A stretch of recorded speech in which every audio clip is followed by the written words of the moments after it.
할렐루야. 참으로 좋은 날입니다. 날씨가 아직 무더위가 많이 꺾이지는 않았습니다만 그래도 아침에는 좀 많이 나아지고 있다는 생각이 들게 됩니다. 사람의 마음이라는 게 참 간사하기 그지 없습니다. 조금만 더우면 추울 때를 생각을 하고요. 조금만 추우면 더울 때를 생각을 합니다. 그렇지만 공평하신 하나님께서 이 자연을 통하여 우리들에게 항상 좋은 것들로 주고 계심을 저희는 믿습니다. 세상을 살면서 불공평하게 느껴질 때가 너무 많습니다. 세상이 공평합니까? 저는 그렇게 생각하지를 않습니다. 오죽하면 아이들도 자잘한 것조차도 다 불공평한 것으로 받아들이는 것을 봅니다. 제가 교회에서 학생부를 지도할 때 그 어린 학생들이 농담 삼아서 하는 말이 있습니다. 학교에서 제일로 미운 애들이 있대요. 어느 애들이 미운데 잘생기고 키가 큰 데다가 운동도 잘하는데 공부도 잘하는 녀석이에요. 정말 미흡습니다. 그리고 그 집이 또 부자인 경우는 더 미흡습니다. 그렇죠. 불공평하죠. 다른 건 몰라도 생긴 것에서는 더 불공평하다는 생각을 또 하게 됩니다. 다른 것은 노력으로 된다지만 잘 안 되지 않습니까? 그게 세상에 널린 불공평한 이야기는 성경에도 수없이 등장합니다. 세상 살면서 건강이나 또 가족, 그리고 직업, 돈, 외모 등 이렇게 불공평할 수 없다라고 생각되는 부분은 넘쳐나지만 신앙을 가진 우리에게 있어서 가장 불공평한 경우가 무엇이라고 생각하십니까? 저는 십자가에서 예수님께서 운명하실 때 그 옆에 있던 강도의 경우라고 생각을 합니다. 강도가 십자가에서 죽기 전에 주님, 저도 천국 가고 싶습니다. 말 한마디에 그래, 너 오늘 나와 함께 천국에 있을 거다. 이게 뭡니까? 이거 좀 그렇지 않아요? 이거 나도 저렇게 세상 내 마음대로 하다가 그 막판에 시간 잘 맞춰가지고 예수님께 구원받고 그러면 얼마나 좋을까? 이런 부러움이 어린 시절부터 제가 이 대목만 보면 가득했어요. 야, 저 정말 강도는 정말 저렇게 핵문화가 있을 수가 있나? 그래서 옛날 그 서방에 있는 기독교 국가의 왕들이요, 세례를 일부러 늦췄답니다. 세례 받으면 구원받는다고 생각을 했기 때문에 그 자기 생전에 지을 죄를 생각하니까 세례를 끝까지 늦추고 죽기 일보 직전에 성직자를 불러다가 목회자를 불러다가 자기를 세례를 주게 했다는 거예요. 그럴 정도로 이런 두려움들이 사람들 마음에 있다는 것입니다. 또 한편으로 억울한 사람들을 찾아보면 성경 안에서도 꽤 있습니다. 세상적 관점에서 봤을 때 사람마다 보기에 따라 다르지만요, 더러 그런 말들을 하시는 분들이 있어요. 가룟 유다 참 불쌍하다고 하는 분들이 있어요. 글쎄요, 생각마다 다르죠. 어떤 포인트에서 보느냐에 따라. 그러나 그 나름 어찌되었든 예수님 따라다니면서 고생하고 했다가 마지막에 배신했다는 손가락질 받으면서 죄의식에 못 이겨서 나아가서 그 비참한 죽음을 당한 그 가룟 유다, 그리고 성경에서 보면 분명히 그는 게헨나 지옥으로 떨어졌다라고 이야기를 하고 있지 않습니까? 어떤 분들은 가룟 유다 지옥에 간 거 진짜 맞습니까? 아무래도 예수님께서 불쌍히 여겨주신 것 같은데 그건 우리 생각이에요. 성경에서는 분명하게 게헨나 지옥으로 떨어졌다고 나오고 있습니다. 야, 저렇게 잘 따라다니다가 막판에 헷가닥 해가지고 잘못 실수해서 우리들 보기에는요, 저렇게 나가면은 이게 될성부릇한가? 또 사도 시대에는 또 어떻습니까? 교회에 헌금 바치고도 죽은 사람들 있지 않습니까? 그 정도도 못 바치고 뒤에서 머뭇적거리는 사람도 많은데 왜 그 사람은 헌금 바치고 죽었답니까? 우리들 보기에는 불공평해 보이는 일들이 참 많습니다. 그래, 죄 많은 세상은 불공평할 수밖에 없지만 공의로우신 하나님은 다르겠지라는 생각을 안고 사는 우리에게 하나님께서 그래, 하나님 나라의 공평이 무엇인지 내가 알려줄게 라고 하면서 예수님 통해서 주신 말씀의 본문이 오늘 본문의 말씀이에요. 제가 오늘 본문도 읽지도 않고 시작을 하고 있어요. 지금 생각해 보니까 예, 본문을 읽도록 하겠습니다. 우리 남성교회 찬양이 너무 은혜롭다 보니까 오늘 본문 마태복음 20장 1절에서 16절에 있는 말씀입니다.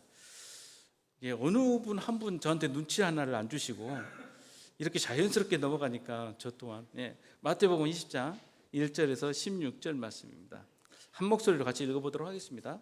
천국은 마치 품꾼을 얻어 포도원에 들여보내려고 이른 아침에 나간 집주인과 같으니 그가 하루 한 데나리온씩 품꾼들과 약속하여 포도원에 들여보내고 또 제3시에 나가보니 장터에 놀고 서 있는 사람들이 또 있는지라 그들에게 이르되 너희도 포도원에 들어가라 내가 너에게 상당하게 주리라 하니 그들이 가고 제6시와 제9시에 또 나가 그와 같이 하고 제11시에도 나가보니 서 있는 사람들이 또 있는지라 이르되 너희는 어찌하여 종일토록 놀고 여기 서 있느냐 이르되 우리를 품꾼으로 쓰는 이가 없습니다. 이르되 너희도 포도원에 들어가라 하니라.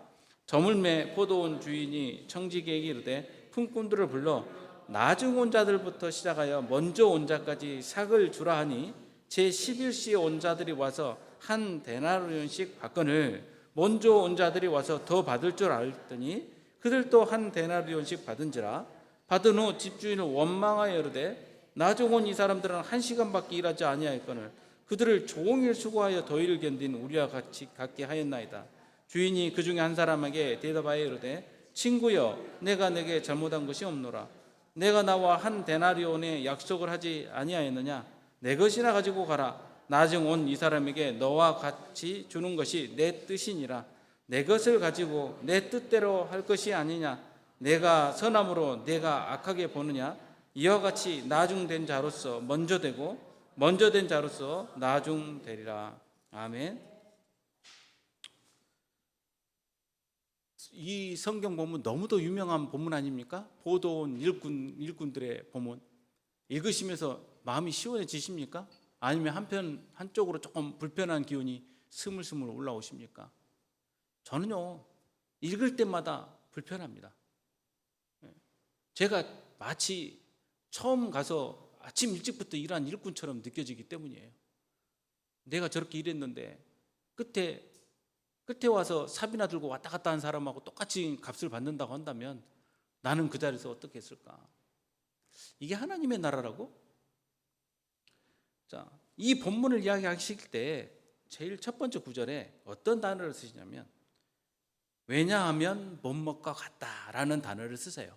이것은 이제 한국말로는 번역은 뒤쪽으로 가 있지만 이 원문 성경에는 앞쪽에 위치해 있습니다. 그래서 이 단어가 제가 좀 읽어보자면요, 호모이아 가르 에스틴이라고 되어 있는데 이것은 호모이아는 못먹과 같아, 가르는 왜냐하면이라는 뜻이에요. 왜 그렇다면, 왜 그러냐면 못먹과 같기 때문이야. 그럼 왜냐하면이라는 질문, 이 말이 왜 나왔을까요? 바로 이 말씀은 이 앞장에 나오는 사건과 관련되어 있기 때문이에요. 항상 우리가 성경을 보면 장으로 딱 끝나는 것이 아니라 앞뒤로 꼭 연관이 되어 있거든요. 이걸 놓치면 안 돼요. 이대로만 읽으면 이게 진짜 답답합니다. 그럼 앞에서 무엇 때문에 이 비유가 나왔을까를 우리가 읽어봐야 될 것입니다. 여기에 이 본문에는 27절에서 30절에 있는 이 말씀 본문이 연결이 되어 있어요. 베드로가 대답하여 이르되 보소서 우리가 모든 것을 버리고 주를 따라 싸우는데 그런즉 우리가 무엇을 얻으리이까? 예수께서 이르시되 내가 진실로 너에게 이르노니 세상이 새롭게 되어 인자가 자기 영광의 보좌에 앉을 때에 나를 따르는 너희도 12 보좌에 앉아 이스라엘 12지파를 심판하리라. 또 내 이름을 위하여 집이나 형제나 자매나 부모나 자식이나 전토를 벌인 자마다 여러 배를 받고 또 영생을 상속하리라. 그러나 먼저 된 자로서 나중되고 나중된 자로서 먼저 될 자가 많으니라. 자, 이 말씀 또한 어디서 연유가 되냐면요, 우리가 알기로는 부자 청년으로 알려진 사람이 예수님을 만나러 가서 예수님, 내가 어떻게 하여야 영생을 얻겠습니까? 라는 질문을 던지면서 나온 답변 가운데 나온 이야기예요. 그 부자 청년한테 예수님께서 이렇게 말씀하시죠. 10계명을 내용을 읊으시면서 이 계명을 다 지켜라. 제가 이거 다 지켰거든요. 더 부족한 게 있으면 무엇입니까? 이 청년은 부유했다라고 뒤에 나옵니다. 이걸 다 지킬 수 있는 힘은 어디서 왔느냐? 재력에서 왔던 거죠. 그 기생충이라는 영화에 보면 그렇잖아요. 이 집 주인 정말 착한 것 같아. 그 이야기를 하는데 그 부인이 뭐라고 하냐면요. 여보, 나도 부자면 착할 수 있어. 그런 이야기를 하거든요. 우리들이 알기로는 재력은 힘이에요. 그러니 이 부자 청년도 그 힘으로 아마 자기가 이런 계명들을 충실히 지킬 수 있었을 겁니다. 예수님께서 그래? 그러면 네가 정말 온전하고 싶다면 네 소유를 팔아서 가난한 자들에게 주라. 그러면 하늘에서 보화가 내게 있을 것이고 그리고 나를 따르라. 그러니 이 청년이 재물이 많음으로 근심하며 돌아갑니다. 그때 예수님께서 하신 말씀이 야, 부자가 하나님 나라 들어가기 얼마나 힘든 줄 아니? 낙타가 바늘구멍 들어가는 것보다 힘들어. 그러니 이 이야기를 듣던 제자들이 놀라서 어쩐대? 라고 한 거예요. 이거 어쩐대? 그러니까 이 베드로가 하는 이야기가 그럼 예수님 우리는 다 버리고 좀 따라다니는데 뭐 얻을 게 없을까요? 이렇게 질문한 겁니다. 그러니 예수님께서 그래 너희는 12보좌에 앉아서 심판할 거야. 그리고 영생을 약속받지. 그런데 뒤에 하신 말씀 먼저 된 자로서 나중되고 나중된 자로서 먼저 될 자가 많을 것이다. 이게 하나님 나라의 질서야. 그리고 내가 더 자세히 설명해 줄게 라고 하시면서 주신 말씀이 오늘 본문 말씀이에요. 자, 그래서 이 앞에 나오는 제가 낙타가 바늘귀 들어간다는 둥, 그다음 부자 청년 이야기, 이것은 또 다음에 좀 더 상세히 풀어드리도록 하겠습니다. 이게 무엇에 대한 이야기인지는 좀 더 상세히 다음에 설명을 드리도록 할게요. 오늘 본문 포도원 품꾼의 이야기 끝에 이 30절에 있는 말씀이 거꾸로 반복되면서 끝이 나요. 30절에서는 먼저 된 자로서 나중된다고 했는데 오늘 이 본문의 끝에 보면 나중된 자로서 먼저 되고 먼저 된 자로서 나중되라. 같은 말이죠. 반복해서 말씀을 하십니다. 하나님 나라의 공유와 질서. 우리는 다 버렸는데 무엇을 받습니까? 무엇을 얻느냐면 말이야 하고 하시면서 이제 이 이야기를 합니다. 그런데 하늘나라는 자기 포도원에서 일한 일꾼을 고용하려고 이른 아침에 집을 나선 어떤 포도원 주인과 같아. 자, 세상 사람이든 신앙이든 가장 추구하는 최고의 상태가 뭐냐면요, 천국이에요. 우리가 가장 좋은 상태를 뭐라고 말합니까? 천국 같다고 하죠. 가족이 가장 평안할 때 우리는 뭐라고 말합니까? 가정이 천국이다. 그런데 가정이 막 시끄러우면 뭡니까? 가족이 지옥과 같다. 천국과 지옥은 가장 극단적인 최상의 모습, 그 다음에 극단적으로 제일 우리가 처할 수 있는 가장 최악의 모습이 이렇게 표현되고 있는 거예요. 그럼 우리가 믿는 이 천국은요, 일평생의 소망을 말을 하죠. 우리가 하나님께 바랄 수 있는 가장 완벽한 약속이며 보상인 것입니다. 그래서 이 천국을 오늘 본문에서는 하늘 왕국이라고, 바실레이아톤 우라논 하늘 왕국이라고 말씀을 하고 있어요. 이건 마태복음에만 나오는 표현이에요. 다른 본문에서는 하나님 나라 이렇게만 나옵니다. 아마도 마태복음은 유대인들에게, 동족들에게 전해지는 복음서였기 때문에 유대인들의 특징상 하나님이라는 이 단어를 입에 떠올리지 않으려는 그런 관습 때문에 아마 하늘나라라는 단어를 썼을 수도 있겠습니다. 시원하게 전통적으로 우리 오늘 본문을 이해하는 결론을 먼저 말씀드리자면, 천국의 개념을 집 주인, 토지 소유자와 이렇게 연관을 시키고 있는데 하나님께서 이 소유자예요. 그리고 포도원 일꾼은 우리 인간인데 우리 인간의 운명에 대해서 최종적으로 처분을 내리시는 분은 하나님이신 것을 나타내고 있다라는 것이 전통적 견해입니다. 포도원은 하나님 은혜의 사역이 나타나는 지상의 가시적 교회를 말한다라고 하는 것이 전통적 견해입니다. 저는 조금 더 비틀어서 오늘 본문을 우리 현실에 맞춰서 한번 읽어보고자 합니다. 여기서 우리는 말씀이 하늘나라로 시작한다는 이 포인트로 돌아와야 됩니다.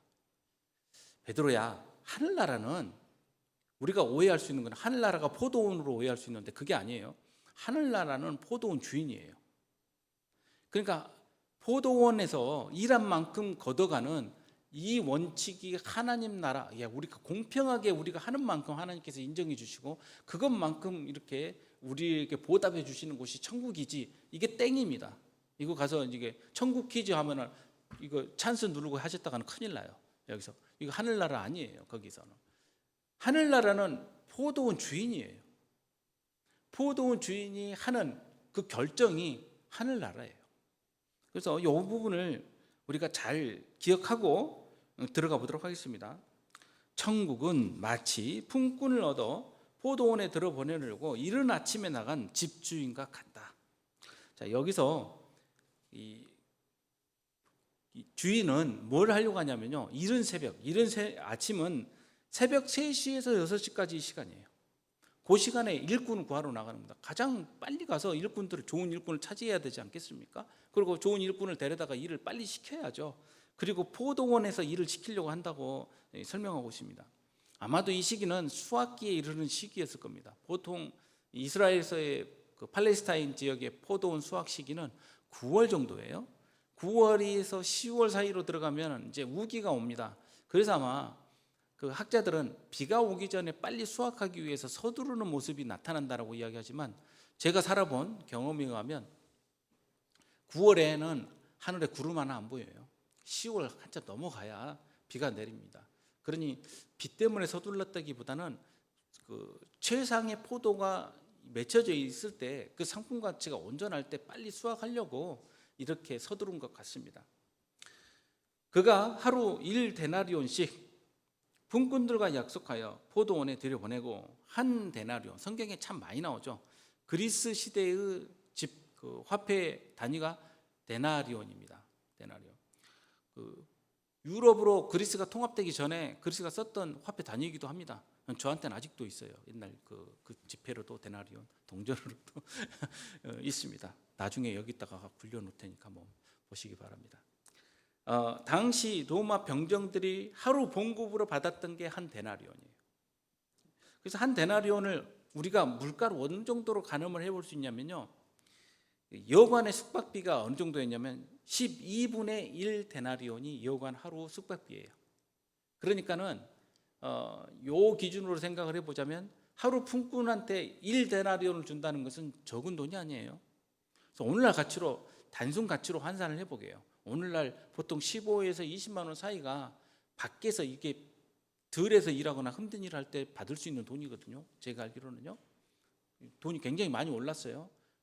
10배 이상 오른 것 같아요. 제가 노동 현장에서 뛸 때는 15,000원 하루 일당 받았는데 지금 생각해보니까 그렇게 많이 받는다고. 예. 가슴이 떨려옵니다. 저도 밭으로 나가서 일하고 싶은 생각이 모락모락 들면서 여기서 첫 번째로 데려온 일꾼들에게 약속한 임금이 1데나리온으로 계약되어 있다는 걸 잊지 마시기 바랍니다. 뭘 얼마나 주냐고 했냐? 1데나리온씩 줄게. 하루에 오늘 20만 원씩. 어유 좋습니다. 얼른 가겠습니다. 아유 주인님 감사합니다. 예. 그러면서 기쁨으로 이 사람들이 탔을 거 아니에요. 옛날이나 지금이나 장터는요, 몸으로 노동하는 사람들의 거리터였어요. 저도 대학을 가기 전에 놀면서 제가 그때 대학을 갈까 말까 고민하면서 뭘 했냐면 그 여기저기 다니면서 그 노동 현장에서 노가다를 뛰고 다녔었습니다. 집이 어렵거나 그래서가 아니고 제가 그거 하고 싶어서 다닌 거예요.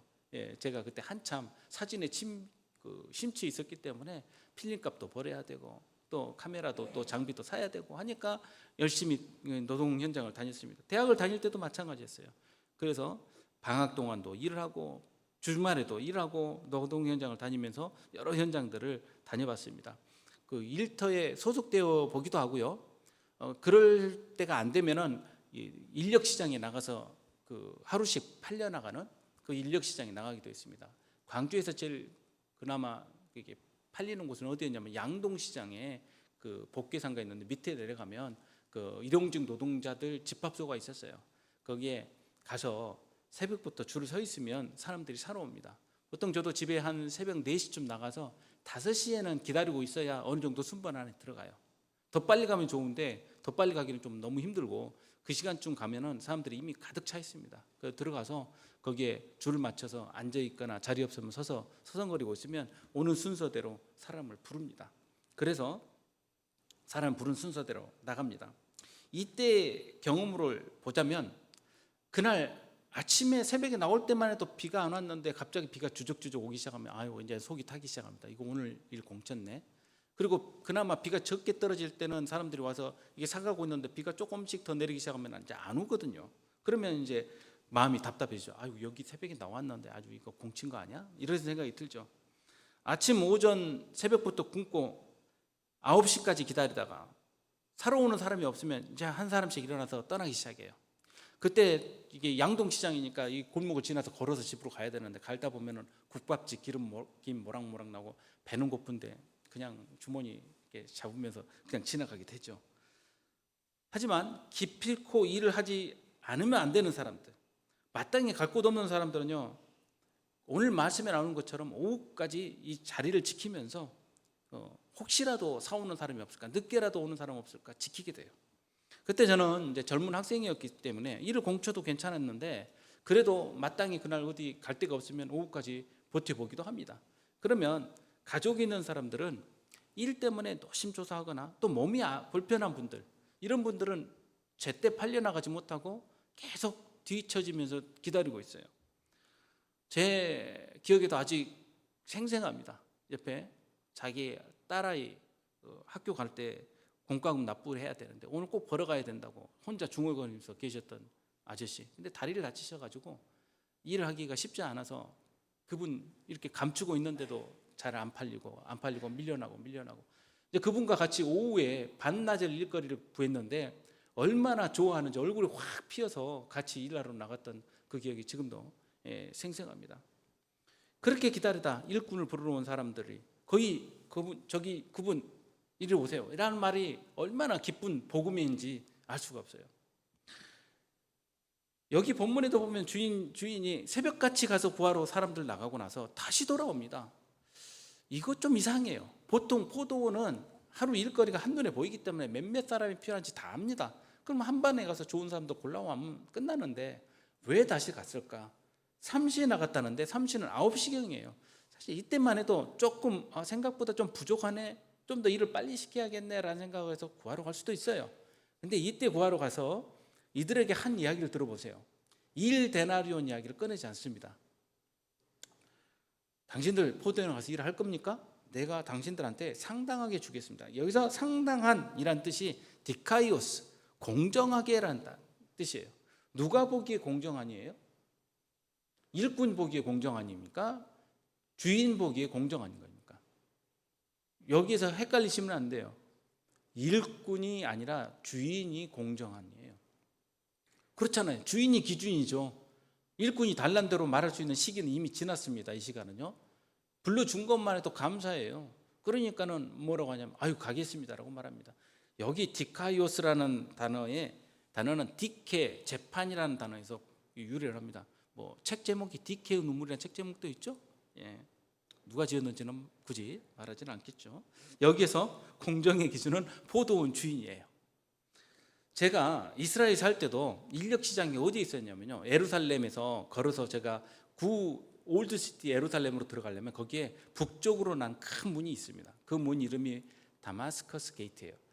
저기 아람에 있는 다메섹으로 난 문이다 해서 이름이 붙여진 게 다마스커스 게이트예요.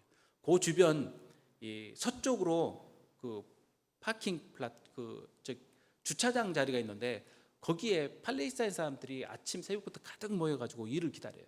일꾼을 구하러 오는 유대인 사람들이 거기서 부릅니다. 그래서 봉고에 태워요.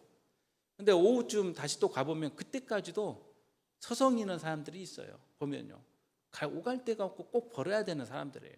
그 자리에서 1셰켈이라는 그 차를 얻어 마시면서 버티는데 한 350원 1셰켈에 그 차 한 잔씩 마시면서 거기서 기다리고 있습니다.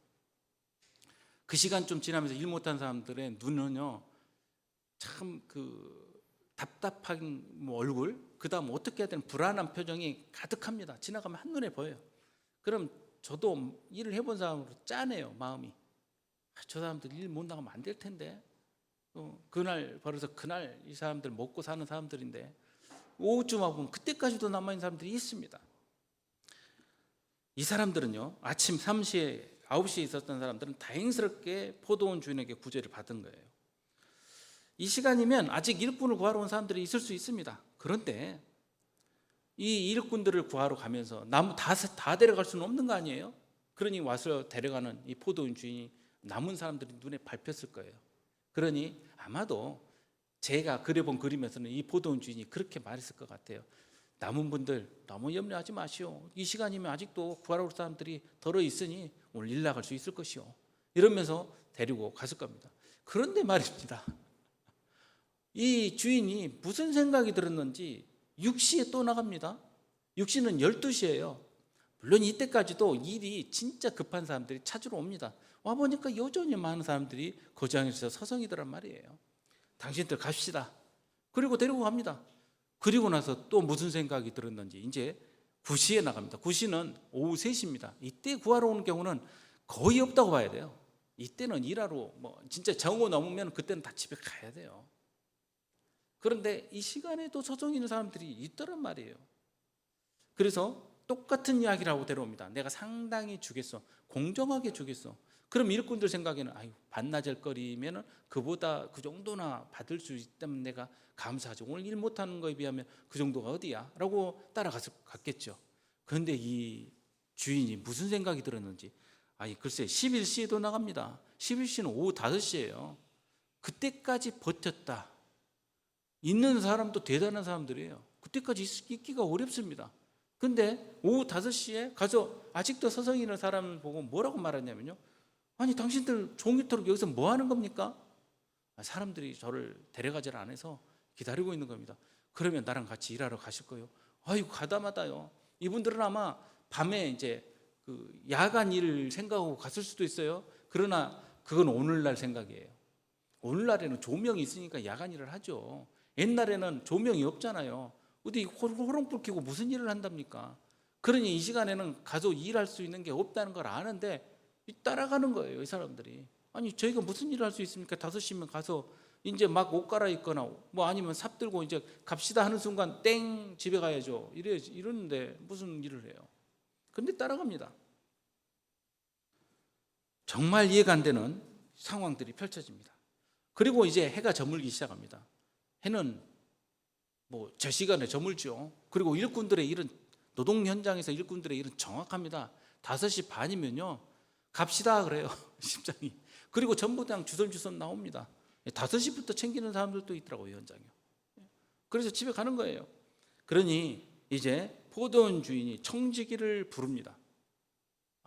청지기가 있었어요. 우리들 이 본문 읽으면서 그 생각 해보셨어요? 청지기가 있는데 왜 포도원 주인이 일꾼을 구하러 다닌답니까?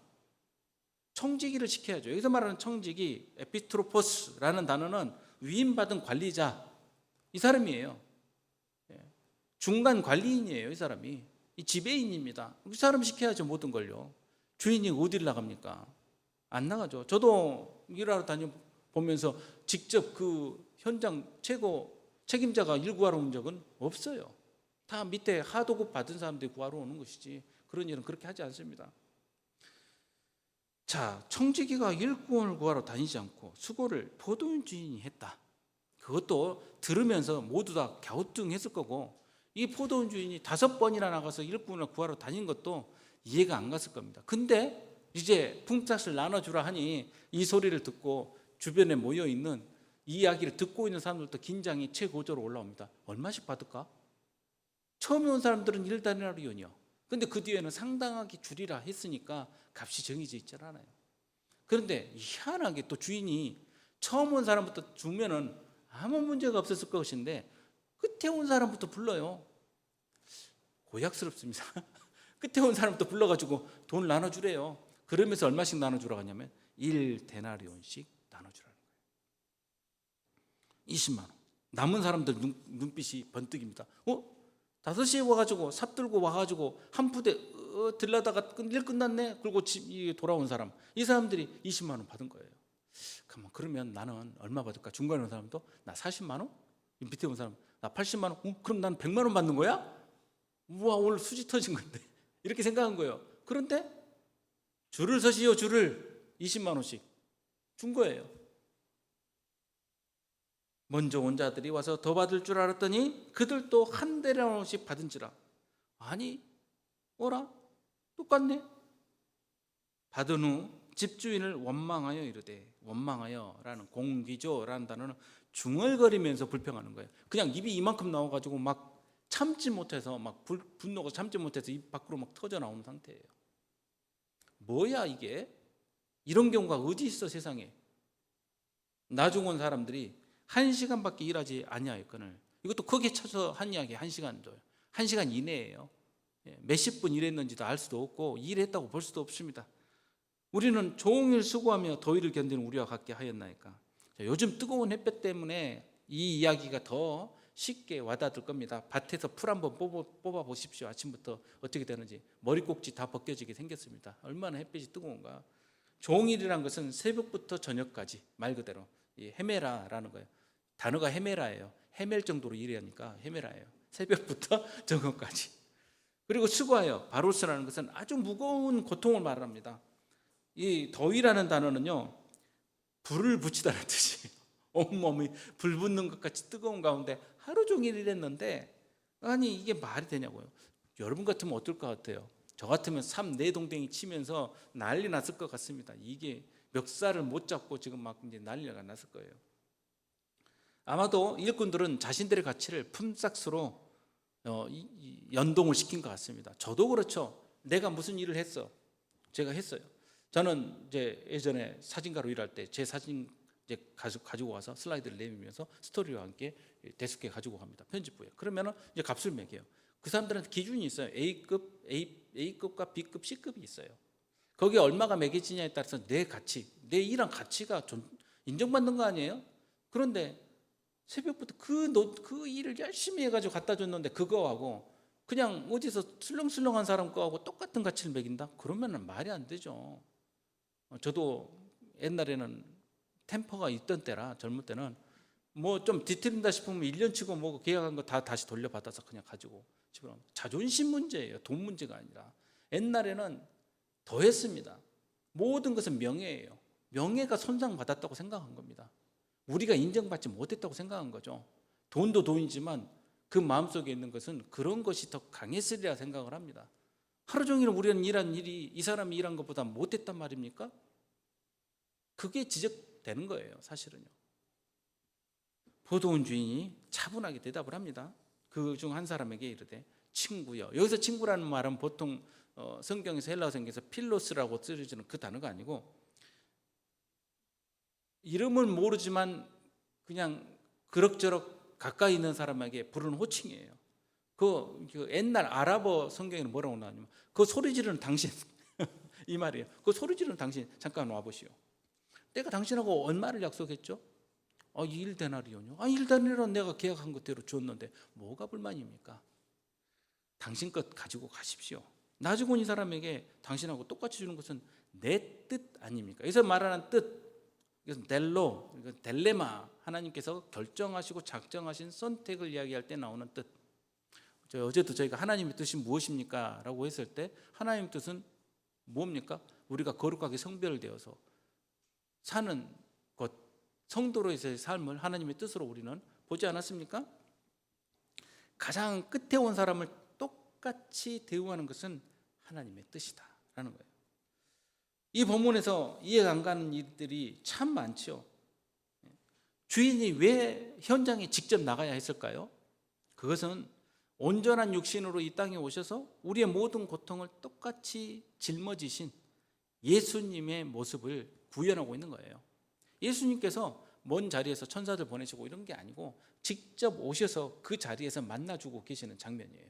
그게 일터에서 사람을 사러 온 포도원 주인의 모습인 겁니다. 포도원 규모를 잘 아는 사람이 왜 5번을 갔을까요? 이것은 자신의 일이 목적이 아니라 이 사람들을 구제하기 위한 것이 목적이라는 것을 우리는 알아차릴 수가 있습니다. 아니 그리고 그러면 임금을 처음부터 이 온 사람 주면 아무 문제 없었을 건데 왜 나중부터 온 사람을 줍니까?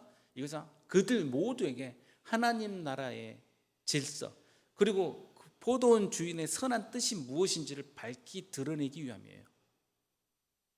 그들로 하여금 알게 하는 겁니다. 이렇게 혼란스러워 보이는 이야기 가운데는 포도원 주인의 선한 뜻이 자리 잡고 있는 것입니다. 사실 가정을 먹여 살려야 되는 가장으로서 일을 해본 사람은 압니다. 빈손으로 집에 가야 한다는 것은 무슨 뜻인지 잘 알고 있어요. 이제 월급 받고 사는 사람과 그날 벌어 사는 사람들 입장이 또 많이 다르죠. 중동에서 미덕은요 모두 명예와 관련 있습니다. 특별히 가장의 명예는요 목숨과 같습니다. 그것이 손상받으면 죽음으로 갚는 거예요. 그게 명예예요. 그러니 그날 가족을 책임지는 게 가장의 몫인데 그걸 책임지지 못하고 그 자리에서 끝까지 버틴다는 뜻은 그 명예를 지키기 위한 몸부림이에요. 그러면 우리가 생각해 봤을 때 아침 일찍 일하러 간 사람이 힘들었을까요? 하루 종일 그 자리에서 버티고 있었던 사람이 힘들었을까요? 저는 그 심정을 압니다. 아침부터 일하는 사람은 마음이 기쁨이 가득합니다. 이미 보장받았기 때문이에요. 그런데 끝에 온 사람들은 노는 게 아니에요. 그날 그 자리에서 서성이는 것은 쉬는 게 아닙니다. 초옥이 타들어가는 고통이에요. 그 시간이 너무도 고통스럽습니다. 그 고통을 예수님께서는 알고 계셨던 것입니다. 우리는 우리의 기준으로 선과 악을 재단을 하죠. 끝에 온 사람들에게도 예수님께서는 이 포도원 주인은 명예를 지켜주는 편을 선택하신 겁니다. 그냥 가서 아이고 불쌍한데 그때 오늘 집에 가져갈 게 없죠. 내가 1데나리온씩 나눠줄 테니 집에 가지고 가시오. 이것은 명예가 아니에요. 일할 명분을 주고 그 명분 하에 받도록 하는 것이 그게 자존심과 명예예요. 그래서 그냥 나눠주는 음식 그런 나눠주는 곳에서도 1,000원을 받든지 500원을 받든지 하는 곳들도 있지 않습니까? 뭔가 가치를 지불하도록 그렇게 하는 곳들이 있지 않습니까? 최소한의 자존심을 지키도록 그렇게 하는 곳들이 요즘 있지 않습니까? 사람은 그렇게 공짜로 사는 삶이 아니에요. 우리의 기준으로 우리는 공정의 딱지를 붙입니다. 누가 봐도 불법이고 해서는 안 되는 일인데 세상에서는 그게 다 공정으로 둔갑해 버립니다. 법에 없으니까 처벌하지 못한다. 우리들이 만들어내요. 누리고 사는 삶이 우리의 시각을 바꾸죠. 우리는 분노하는데 너무 쉽게 우리를 내어놓습니다. 사실 이 포도원 본문의 내용은 뭐가 연관이 있냐면요, 돌아온 탕자 이야기와 밀접한 관계가 있어요. 누가복음에 보면 탕자가 돌아왔는데 그 형이 아버지를 원망하며 일하지 않습니까? 이 소리가 무슨 소리야? 밭에서 일하다 들어와 보니 종이 말합니다. 동생이 돌아오셨어요. 도련님이 돌아오셔서 집안에 지금 잔치가 벌어졌습니다. 지금 송아지 잡고 지금 잔치하고 있습니다. 그러니 그가 어떻게 합니까? 기뻐서 뛰어갑니까? 내 동생 돌아왔네. 그리고 이 저놈의 자식이 집안 살림 다 망해먹고 나가서 방탕하게 살더니 뭔 낯짝으로 들어와서 잔치까지 벌려? 그러면서 들어가질 않습니다. 아버지가 나와서 권하지 않습니까? 내가 권할 때 그 형이 뭐라고 합니까? 내가 얼마나 힘써서 일했습니까? 그런데 나보다 저놈이 낫단 말입니까? 똑같은 표현이에요. 내 가치가 저 방탕한 저 동생만 못하다는 뜻입니까? 그러니 아버지는 아버지의 기준을 들이댑니다. 너는 나와 항상 있으면서 내 기쁨을 다 네가 누리지 않았느냐? 그러나 네 동생은 죽었다 이제 살아나서 우리가 얻지 않았느니 우리가 즐거워하고 기뻐하는 것이 마땅하니라. 우리의 공평의 잣대는요 삐뚤어져 있습니다. 일찍 하나님 나라 일하고 일찍 그분을 섬긴 것을 억울하게 생각하는 경향이 있어요. 조금 세상에서 좀 더 방탕하게 진탕 즐겨보다가 들어왔으면 원한이 없었겠네라는 생각을 누군들 갖지 않습니까? 저도 이제까지 해온 일들을 보면서 공평무사를 위한 사리 판단을 누구보다 자신 있고 예민하게 해왔던 적이 있었습니다. 불평하고 저 부당한 일들을 보면 그냥 지나치는 법이 없었어요. 내 것을 가지고 내 뜻대로 할 것이 아니냐? 내가 선함으로 내가 악하게 보느냐? 모든 것은 하나님의 것입니다. 하나님의 선택은 온전히 선하신 거예요. 악한 것은 병든 상태를 뜻하는 단어예요. 여기 헬라어 원어에서는요. 마음이 악하다는 것은 마음이 병들어 있다는 상태예요. 세상이 악하니 내가 병들어 있으니 하나님의 선하심조차도 악으로 규정을 하는 것입니다. 내가 선함으로 네가 악하게 보느냐? 이제 하늘나라, 천국 하나님 나라 기준을 선포하시죠. 이와 같이 나중된 자로서 먼저 되고 먼저 된 자로서 나중되리라. 여기서 나중된다는 것은 종말이란 뜻이에요. 제일 나중이에요. 제일 나중에 들어온 사람이 가장 먼저 된다는 것은 중요성에서의 최상을 말합니다. 우리는 이 말씀을 우리 삶 가운데 명확하게 적용을 해야 됩니다. 교회 안에도 적용을 해야 돼요. 오늘날 교회가 왜 안에서 어려운 일들이 생겨납니까? 자기 기준으로 자기 자리를 정하고 그 기준이 위협받으면 분내고 참지 못하기 때문이에요. 내가 이제까지 교회에서 봉사한 게 얼마인데 저 언제 얼마 안 된 사람한테 저 자리를 준다는 거예요? 내가 이제까지 이렇게 일했는데 나를 이렇게밖에 대우하지 못한다는 겁니까? 개척교회를 하면서 적지 않게 염려하는 것들이 무엇이었냐면요, 어느 곳에나 있는 개척 공신들이 있기 때문이에요. 아직 우리 교회는 그런 분들이 없습니다. 보기에는요. 아니, 공신이 아니라는 뜻도 아니에요. 아이고, 이 말해도 어렵게 저 말해도 어렵네요. 예, 모두 다 공신입니다만 그런 자리가 모두를 위협한다는 거예요. 저는 무익한 종이오니 주께서 위탁하신 일을 했을 뿐입니다 라고 말하는 것이 종의 자세인 것입니다. 그런즉 베드로가 말하지 않습니까? 우리가 모든 것을 버리고 주를 따랐습니다. 우리가 무엇을 얻겠습니까? 그래, 하나님의 나라 질서는 너희가 생각하는 것과 달라. 하나님은 공정하신 분이야, 선하신 분이야. 그렇기 때문에 여러분과 저는 희망이 있는 것입니다. 우리 같은 사람에게도, 아니 저 같은 사람에게도 하나님께서 공정하게 품삯을 주시겠다고 약속하신 거 아니겠습니까? 이 이야기는 아쉽게도 결말이 없어요. 그 소리 지르는 사람들이 어떻게 됐다는 이야기가 안 나옵니다. 왜 그렇게 끝났습니까? 그 불평하던 일뿐이 바로 저와 여러분일 수 있기 때문이에요. 그 대답은 이제 우리 스스로 주님 앞에서 해야 되는 것입니다. 세상이 불공평합니까? 나 같은 사람도 구원해 주시고 사랑으로 덮어주시는 주님의 공평하심에 감사하십시오.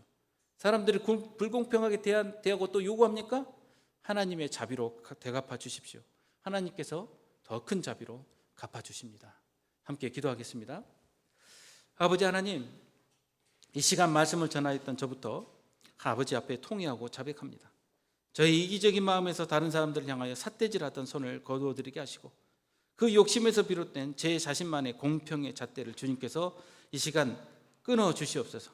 저의 안악한 심령을 불쌍히 여겨주시고 이 시간 아버지의 사랑으로 덮어주시옵소서.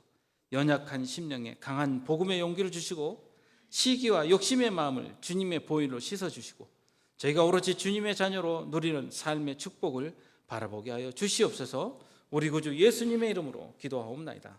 아멘.